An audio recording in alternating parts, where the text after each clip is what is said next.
જય માતાજી મિત્રો, સ્વાગત છે આજના નવા બ્લોગ વિડીયોમાં। તો તમે જોઈ શકો છો ગલગોટા મોટા થઈ ગયા છે અને ફૂલ પણ આવવા માંડ્યા છે। પીળા વધારે આવી ગયા છે, તમે જોઈ શકો છો।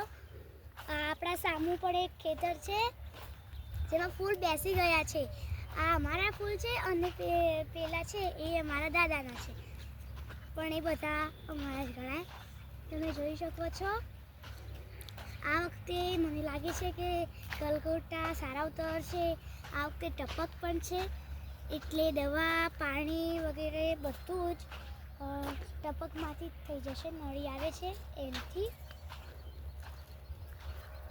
અત્યારે પડી ગઈ છે સાંજ અને અમે જોવા આવ્યા છીએ કે ભૂંડ કશું આવે તો નથી ને। અમે મેણિયા નાખ્યા છે, પછી એના ઉપર ગલગોટા ઠોક્યા છે। રોપ લાવ્યા હતા અમે, અંદર દવા ભેળવીને અમે આની અંદર છાંટી શકીએ છીએ।